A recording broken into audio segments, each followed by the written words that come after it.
요한복음 8장 12절 말씀입니다. 함께 한 목소리를 읽읍시다. 시작. 예수께서 또 말씀하여 이르시되 나는 세상의 빛이니 나를 따르는 자는 어둠에 다니지 아니하고 생명의 빛을 얻으리라. 아멘. 사랑하는 성도 여러분, 오늘날 우리가 사는 이 땅에는 인류 역사상 그 어느 때보다도 밝은 시대입니다. 어두움이 사라지고 얼마나 밝은 시대가 되는지 모릅니다.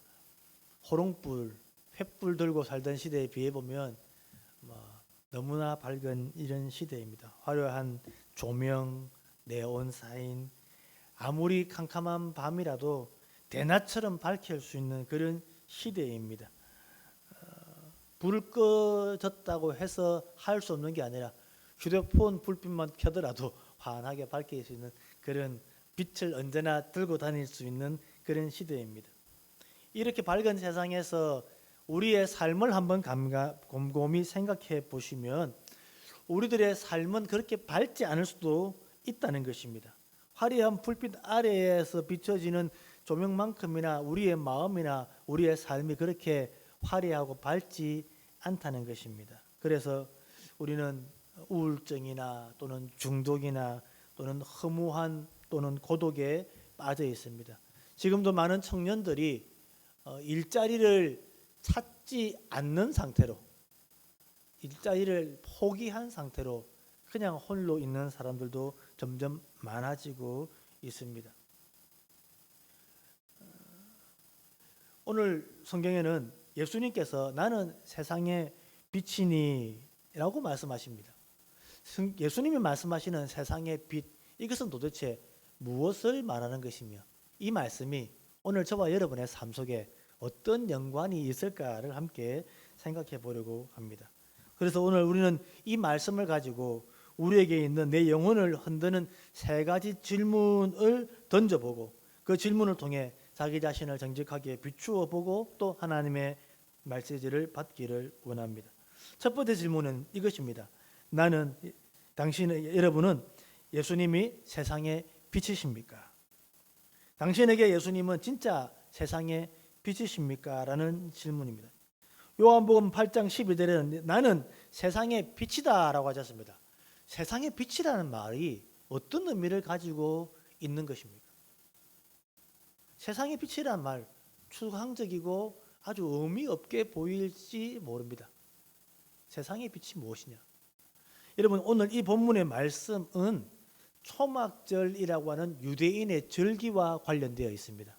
요한복음 7장 12절 보시면, 요한복음 7장 2절 보시면 7장 2절 앞페이지에 유대인의 명절인 초막절이 가까운지라.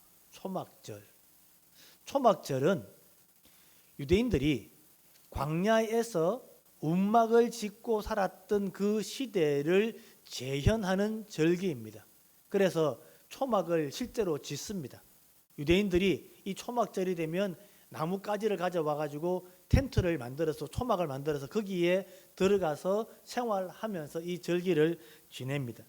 그런데 이 초막절 절기가 되면 성전으로 모여와서 성전에서 하는 두 가지 큰 행사가 있습니다. 하나는 실로암 못에 가가지고 물을 떠옵니다. 매일 물을 떠와서 제단에 붓는데 그 물을 떠서 부을 때 제단에서 물이 흘러내리는 것을 봅니다. 그래서 예수님께서 내가 곧 생명의 강이다 그렇게 말씀하시죠. 내가 곧 그래서 누구든지 목마르거든 내게로 와서 마셔라. 나를 믿는 자는 성경의 이름과 같이 그 배에서 생수의 강이 흘러나리라 하는 이 메시지가 물 붓는 초막절 행사와 관련되어서 이렇게 붓는 물, 그 물이 생명을 주는 게 아니라 내가 곧 생명의 강, 생수의 강이 된다라고 말씀하시는 것이죠. 두 번째 특징이 뭐냐면 유대인들이 그 성전 여인의 뜰이라고 하는 성전에 있는 지역이 있는데 그 지역에 높은 등대를 만듭니다. 유대인들의 그 책에 보면 23m 정도 되는 높이의 4개의 큰 등잔을 만듭니다. 그 등잔에다가 기름을 붙이고 거기에 불을 붙이는 거죠. 현대인들이 가장 이해하기 쉬운 장면이라고 한다면 여러분 시민운동장에 보면 큰 등대 있잖아요. 그걸 비춰놓으면 방향이 운동장 쪽을 향하여 있기 때문에 운동장이 환하게 밝지만 만약 그 빛이 바깥으로 돈다 그러면 점촌 시내가 다 밝은 그 빛을 보지 않겠습니까? 그렇게 큰 빛을 비추는 게 이 초막절에 하는 절기 중에 하나입니다. 그래서 예수님께서 그 세상을 밝히는 이 빛을 보면서 이 빛이 무엇을 말하냐면 이스라엘 백성들이 광야를 지나갈 때에 무슨 빛이 있었습니까? 광야길에서 구름 기둥과 불 기둥. 하나님께서 구름 기둥과 불 기둥으로 이스라엘 백성들을 인도했잖아요. 광야를 인도했던 그 불 기둥을 나타내고자 그 4개의 등대를 세워서 불을 비친 거예요. 그리고서 이 빛이 곧 우리를 광야에서 인도해 주신 하나님의 빛이시다.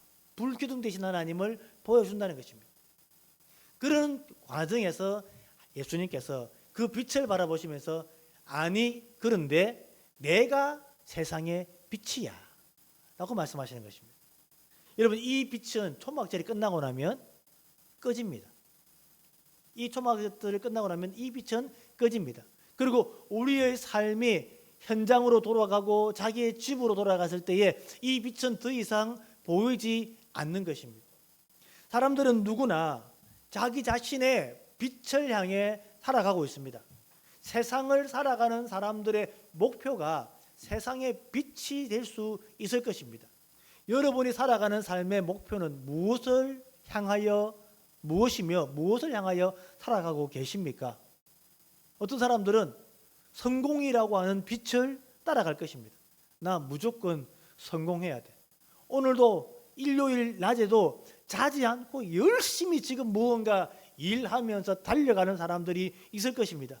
그 사람들이 추구하고 있는 그 추구하는 것, 그게 바로 빛입니다. 세상 사람들은 누구나 자기의 빛을 향하여 달려갑니다. 그래서 예수님은 오늘 그런 우리들에게 이렇게 말씀합니다. 내가 너희의 빛이냐? 내가 세상을 밝히는 세상의 빛이라고 인정하느냐?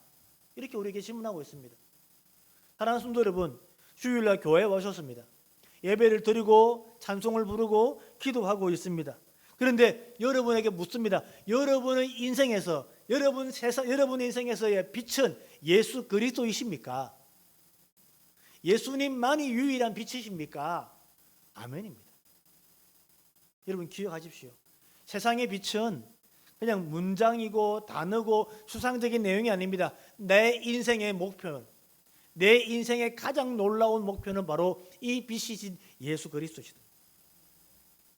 여러분 요한복음 이 메시지는 요한복음 1장 4절, 요한복음 1장 5절, 요한복음 1장 9절에 다시 나타나고 있습니다. 처음 요한복음이 시작할 때 예수님께서 이렇게 말씀합니다. 요한, 그 안에 생명이 있었으니 이 생명은 사람들의 빛이라. 5절, 빛이 어둠에 빛이 돼 어둠이 깨닫지 못하더라. 9절 말씀에 참빛 곧 세상에 와서 각 사람에게 비추는 빛이 있었나니. 예수님은 자기를 세상의 빛이라고만 말씀하지 아니하시고 가짜 빛 말고 다른 빛 말고 진짜 빛, 확실한 빛, 그것이 바로 나다. 내가 참 빛이다. 그래서 세례 요한은 그 빛이 아니라 그 빛을 증거하는 자라고 그렇게 요한복음은 이야기하고 있습니다. 예수님은 세상의 수많은 성인 중에 한 분이 아닙니다. 예수님은 어떤 종교의 지도자가 아닙니다. 예수님은 만물을 창조하시기 전부터 계셨고 그 하나님의 능력이 우리에게 나타나신 참빛이며 우주의 창조자이십니다. 모든 것을 다스리시고 모든 것을 주관하시는 하나님이시라는 사실이 예수님이 세상의 빛이다라는 의미입니다. 교회를 어떤 목적으로 오시는 분들이 계세요. 예수님의 목적이 아니고 예수님 아닌 다른 것으로 목적을 삼고 오는 분이 계세요. 장사를 하기 위해서, 인기를 얻기 위해서, 외로움을 달래기 위해서, 문제를 해결하기 위해서 그렇게 예수님께로 나오는 사람들이 있습니다. 아니, 여러분 그러면 안 됩니다. 예수님이 참 빛이심을 알고 참 빛 되신 예수 그리스도를 따라오는 삶이 되셔야 그것이 바른 신앙인이 된다는 사실입니다.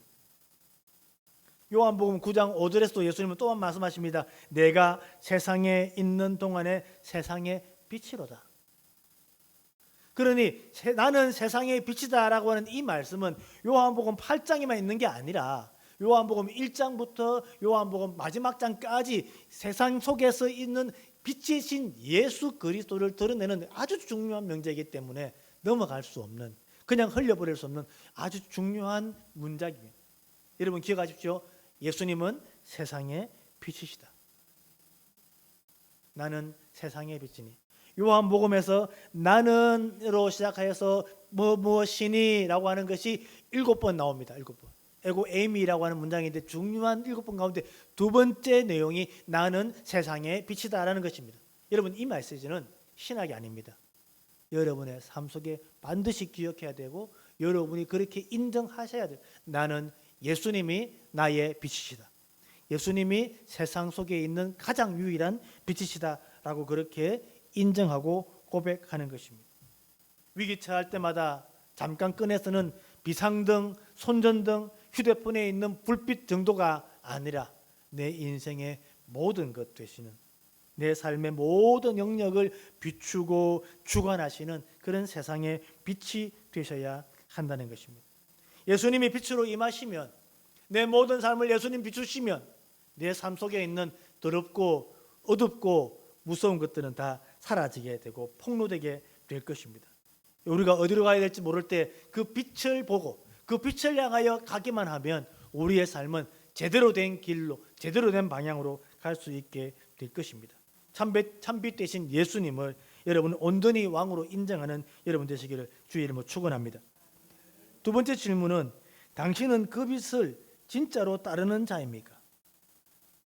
여러분, 나는 그 빛을 진짜로 따르는 자인가라고 하는 질문입니다. 성경 보니까 나를 따르는 자는 어둠에 다니지 아니하고 생명의 빛을 얻으리라. 예수님을 따르는 사람은 어둠에 다니지 아니한다라고 하는 겁니다. 여기서 중요한 것은 따르는 자. 예수님의 빛을 따르는 자. 빛이 있으면 그 빛을 따라가도록 인도합니다.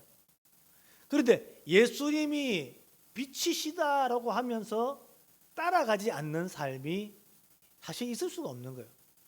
예수님을 세상의 빛이라고 고백했다면 그는 반드시 따를 것입니다. 그가 따르지 않는다는 말은 예수님이 세상의 빛이라고 인정하지 않는, 말만 그래 하지, 말은 그렇게 하지만 내 삶 속에서 온전히 그렇게 믿지 않기 때문에 따라가지 않는 것입니다.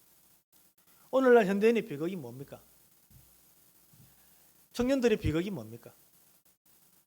화려한 스포트라이트를 받는 사람들, 연예인들 또는 권력가들, 힘 있는 사람들, 돈, 재능, 경제적인 문제를 해결해버린 사람들, 그 사람들을 보면서 한번 나도 그렇게 한번 살아보리라 하고 다이어리를 쓰고 뭔가를 공부하고 준비해 갑니다. 한번 달려보니까 어떻게 돼요? 따라갈 수가 없죠. 남들은 된다 하는데 나는 안 되는 거예요.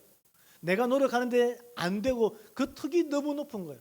이거 하려니까 저게 걸리고 저거 하려니까 이게 걸리는 그런 악순환 속에서 도무지 내가 이 턱을 넘을 수 없다고 생각하니까 이제는 포기하고 앉는 것입니다. 돈을 쫓고 성공을 쫓고 세상의 인정을 쫓아 열심히 뛰어갑니다. 하지만 그 뛰어가는 삶 속에서 우리 안에 계속적으로 요구하는 게 어둠의 일이죠.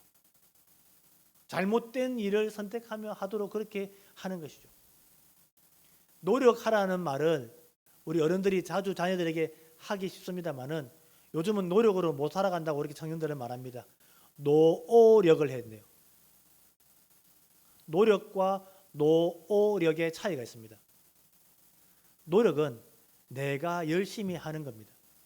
노력은 수단과 방법을 가리지 않고 하는 일입니다. 그 대신 노력을 한 그 직원은 그가 행한 잘못된 일들은 누가 책임지느냐? 자기가 책임지는 거예요. 그게 노력을 요구하는 사회입니다. 어떻게 해서라든지 결과를 내놔. 그러나 만약에 잘못되면 그건 네가 잘못한 거야 하고 밀어버리는 세대 속에서 청년들이 살아가고 있는 것입니다. 그러다 보니 포기해버리고 또는 포기하지 않으면 잘못된 길, 어둠의 길을 가면서라도 그 빛을 한번 따보겠다고 달려갑니다. 예수님은 우리에게 말씀합니다. 나를 따르는 자, 예수님을 따르는 자는 어둠에 다니지 아니한다. 예수님을 따르는 자는 어둠에 다니지 아니한다.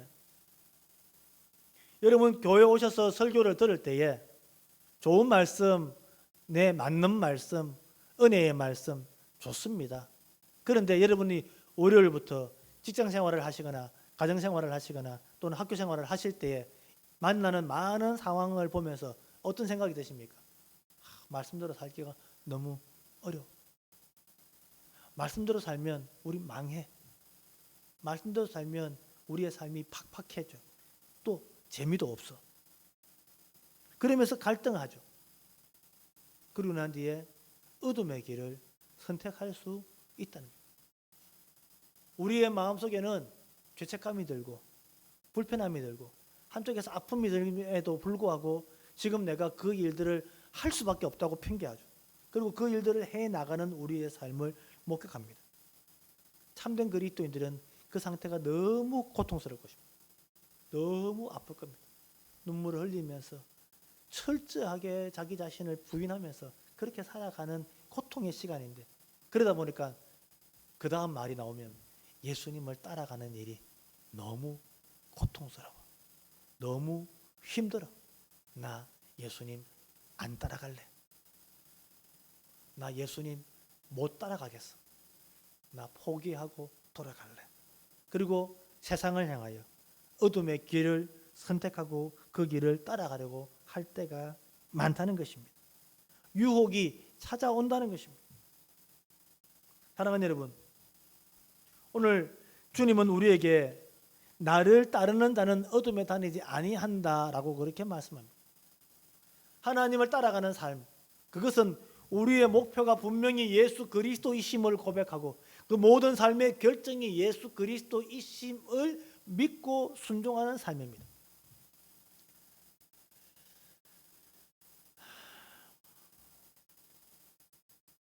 어쩌면 처음 신앙생활을 시작할 때 또는 어린 시절에 교회에 와서 소목사님을 통해 설교를 듣고 성경을 배우고 하나님의 말씀을 알아듣는 계속적으로 거부하지 못하는 상태로 계속 말씀을 듣고 순종해야만 되는 삶을 살아가는 삶 속에서는 이 말을 자발적으로 받아들이고 자발적으로 순종한다는 것이 어떻게 느껴질지 사실 좀 이해하기 어려울 수 있습니다. 어릴 때 저도 그랬으니까요. 부모님을 통해서 예수 믿고 교회에서 늘 자랐던 저에게 반항하거나 거부하거나 거절한다는 것이 통하지 않는 그런 시대였기 때문에 무조건 하고 믿습니다 그랬고 아는 것처럼 생각했고 나도 그렇게 사는 거라고 생각했지만 그러나 그것이 나의 결정, 내가 따르는 게 아니라 억지로 끌려가고 있었다는 사실을 어느 순간 확인하게 됩니다. 그리고 난 뒤에 자신의 삶 속에서 내가 예수 그리스도를 따르겠다고 결정하는 순간이 반드시 오게 됩니다. 억지로 누구에게인가 의해서 강요받는 신앙생활에서 벗어나서 내가 예수님을 따르겠습니다. 내가 예수님을 선택하겠습니다. 내가 예수님 때문에 내가 인생을 살겠습니다 라고 판단하고 결정하는 그 시간이 오기 전까지 수많은 갈등과 고민들이 있을 것입니다. 말씀드렸던 것처럼 예수님을 따르는 길은 너무 힘들고 어려워 내가 어둠의 길을 선택할 수밖에 없는 걸 이렇게 고민하며 아파하는 그 시간들 끝에 그 시간들 끝에 아니 그래도 아니야 그래도 나는 이 길을 선택할 거야 하고 주님을 따르는 길로 나아가는 것입니다.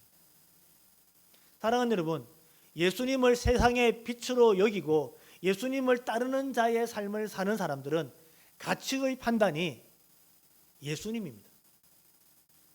저는 아내와 아들이 있는 그런 남편입니다. 제가 우리 집에서 죄송합니다. 다른 여자를 좋아하고 바람을 피울 수 없는 이유는 아내를 사랑하기 때문보다도 더 높은 가치입니다. 우리 아이들에게 부끄럽지 않게 하기 위해서 제가 하지 말아야지보다도 더 높은 가치입니다. 세상 사람들이 저 사람이 왜 저래 라고 하는 비난을 받지 않으려고 하는 것보다도 더 높은 가치입니다. 그것은 바로 제가 예수님을 사랑하는 사람이기 때문에. 나는 우리 아내보다도 죄송합니다. 예수님을 더 사랑합니다. 예수님이 나에게 이 아내를 주셨기 때문에 그 아내를 사랑하고 섬기는 일이 나의 가치요 우리 아이들을 양육하는 일이지만 내 아내보다도 더 소중한 것이 주님이십니다. 그래서 내가 아내에게 미안한 일을 하지 못하는 게 아니라 주님께 미안한 일을 하지 못한다는 것입니다. 간음하지 말라는 계명이 하나님의 명령이기보다 때문에가 아니라 내가 그 길을 따르는 자, 생명의 세상의 빛을 따르는 자로 선택했기 때문에 그 길을 따르는 자는 어둠에 다니지 않는다는 것이 바로 그런 의미입니다. 제가 하나님의 말씀을 전하는 자이기에 하나님의 말씀대로 살아가려고 하는 몸부림을 치는 이유가 여러분 때문이 아니라 제가 믿고 의지하는 하나님 때문입니다. 완벽한 삶을 살아내지 못합니다. 실수하기도 하고 넘어지기도 합니다. 그러나 그 자리에서 외치는 것은 주님 용서해 주십시오. 주님께로 돌아가기를 원합니다. 라고 고백하는 것입니다. 예수님을 따른다는 삶은 여러분 질문 가운데 이런 질문을 던져보는 것입니다. 유명한 책 제목입니다. 예수님이라면 어떻게 하실까? 예수님이라면 어떻게 하실까? 여러분 이 질문이 모든 일에 다 맞는 것은 아닙니다. 과도한 신학적 오류를 가져올 수도 있습니다. 그러나 웬만한 문제 속에서 예수님이라면 어떻게 하셨을까라고 생각하고 판단하는 것은 많은 결정들을 쉽게 할 수 있는 길 가운데 하나입니다. 여러분 그렇게 선택한 그 길에는 고난과 역경과 어려움이 찾아올 것입니다. 그럼에도 불구하고 나는 주님을 따르는 삶을 살겠다라고 그렇게 고백하며 나아가는 것. 이것이 바로 그 빛을 따르는 자입니다.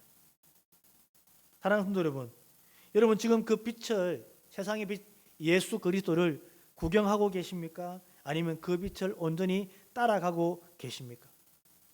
오늘 우리 삶 가운데 설교 시간에 내가 주님의 빛을 따르고 있는가를 한번 점검해 봅시다. 그리고 따르지 못하고 있다면 그래 너무 힘들어서 그래 라고 말씀하시지 마시고 주님 제가 그 길을 따라갈 수 있도록 은혜를 베풀어 주옵소서. 내 마음속에 위로해 주시고 토닥여 주시고 인도해 주옵소서. 그렇게 하나님 앞에 한 걸음 더 나아가는 여러분 되시기를 간절히 소원합니다. 마지막 세 번째로는 생명의 빛을 얻었습니까 하는 것입니다. 오늘 본문에는 재미있게 표현되어 있습니다. 나는 세상의 빛이다 라고 하셨고 나를 따르는 자는 생명의 빛을 얻으리라 라고 하셨습니다. 두 종류의 빛, 사실은 같은 빛입니다. 세상의 빛은 초막절에 있는 그 등불, 큰 등대불을 보여주면서 우리 눈에 보이는 내가 목표로 삼고 달아가야 될 그런 삶의 하나의 목표점이 외향적인 빛이라고 한다면 생명의 빛은 우리 내면에서 일어나는 내면의 빛입니다. 이 빛은 우리의 내면에서 생명이 되고 우리의 삶을 살리고 세상에서 누리지 못하고 있는 여러 가지 누림들을 누리게 만들어 주는 것입니다. 어둠에 다니지 아니하고 생명의 빛을 얻으리라. 예수님의 빛이 내 안에 들어오셔서 나로 말미암아 새로운 삶을 살도록 만들어 주시는 것입니다. 여러분 그리고 요한복음 9장에 가면 이 일과 관련하여 나면서부터 맹인된 사람을 만납니다. 예수님께서 나면서부터 맹인된 사람에게 하시는 말씀인데 한번 성경을 찾아보세요. 요한복음 9장 5절 말씀.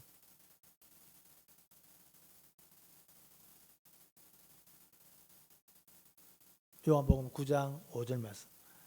맹인을 고치시면서 지금 하시는 말씀이에요. 내가 세상에 있는 동안에는 세상의 빛이로다. 이 말씀을 하시고 땅에 침을 뱉어 진흙을 이겨 그의 눈에 바르시고 이르되 실로암 못에 가서 씻으라 하시니.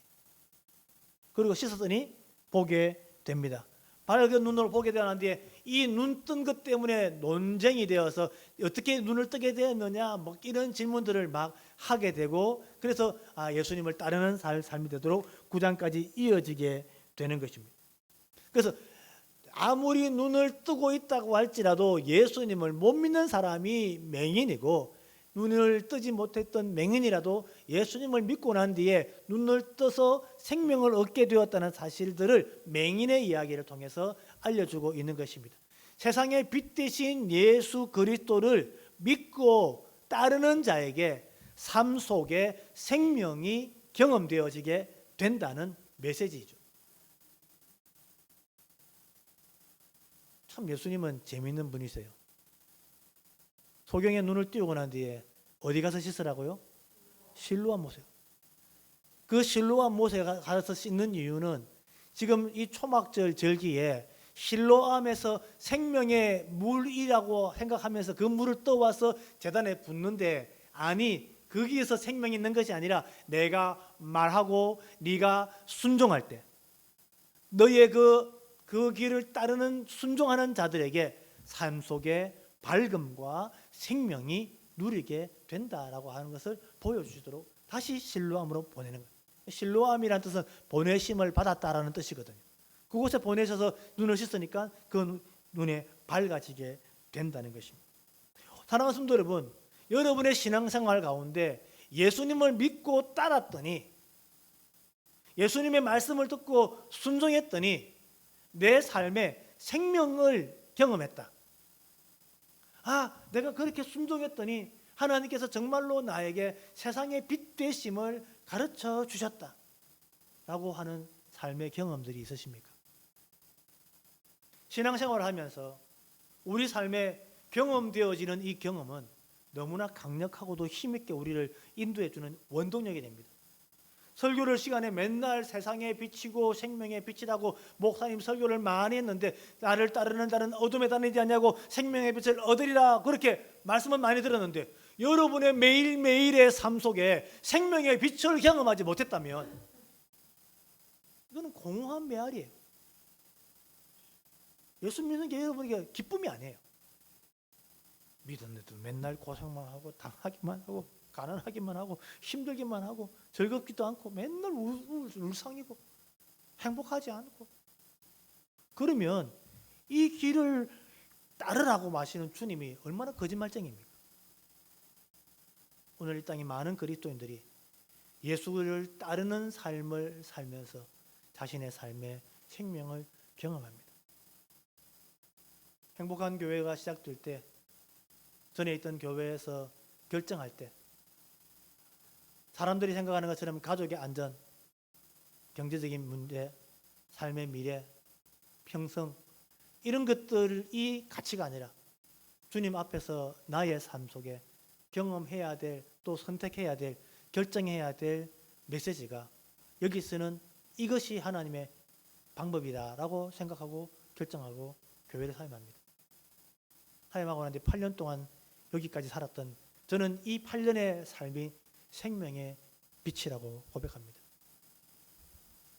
지금까지 목회를 하면서 많은 교회들을 경험해봤지만 행복한 교회와 성도들과 함께 살아가는 이 삶만큼이나 행복하고 생명을 경험하는 그런 시간들을 그 앞전에 간혹 경험할 수 있을지 몰라도 이렇게 지속적으로 오랫도록 경험할 수 있지 못했다는 것입니다. 공급하시는 하나님의 생명, 사람을 살려서 성장시키시는 하나님의 생명, 사람을 변화시키시고 강하게 역사하시는 하나님의 생명, 그 생명들을 행복한 교회 여러분들과 함께 생활하면서 경험하고 있는 것입니다. 사람들은 이해하지 못합니다. 어떻게 사람이 변하냐고요. 임숙자 어머니가 우리 행복한 교회를 오르고 하고 지금도 교회에 출석하지는 못하지만 여전히 마음속에 내가 하나님을 믿는 사람으로 살아가고 있다는 사실, 여러분 이 사실은 기적 같은 일입니다. 그래서 생명이 아니고서는 일어날 수 없는 일입니다. 우리 새순자 성도님도 마찬가지입니다. 교회에 오셔서 말씀 듣고 또 가셨다가 또 오셔서 말씀 듣고 이렇게 살아가는 삶은 쉽게 결정할 수 있고 내 마음을 써서 올 수 있는 문제가 아니라 내 안에 분명히 어쩌면 손에 아직 잡히지 않은지는 몰라도 분명한 생명의 빛을 경험하게 되는 것입니다. 신앙생활을 많이 한다고 생명의 빛을 많이 누리거나 신앙생활을 작게 했다고 생명의 빛을 작게 누리는 것은 아닙니다. 누구나 오늘 현재 나를 따르는 자는, 주님을 따르는 자는 어둠에 다니지 아니하고 생명의 빛을 얻으리라, 그렇게 말씀하는 것입니다. 요한복음에서 계속적으로 반복하고 있는 것이 바로 이 생명입니다. 오직 이것을 기록하면, 요한복음 20장 31절 말씀에 오직 이것을 기록하면 너희로 예수께서 하나님의 아들 그리스도이심을 믿게 하려 함이요 그 이름을 힘입어 생명을 얻게 하려 함이니라. 말씀을 정리합니다. 우리 영혼을 흔드는 세 가지 질문이 있습니다. 예수님이 세상의 빛이신가? 나에게 예수님은 세상의 빛이신가? 나는 예수님의 그 빛을 따르는 자인가? 구경만 하고 있는 자인가? 나는 그 생명의 빛을 얻은 사람인가? 나는 삶 속에서 예수님을 따를 때마다 나에게 오시는 그 생명의 빛들을 경험하며 찬송하며 기뻐하며 가고 있는가? 오늘 이 질문을 통해 저와 여러분이 주님을 따라가는 삶을 살아가는 저와 여러분 되시기를 주님의 이름으로 축원합니다.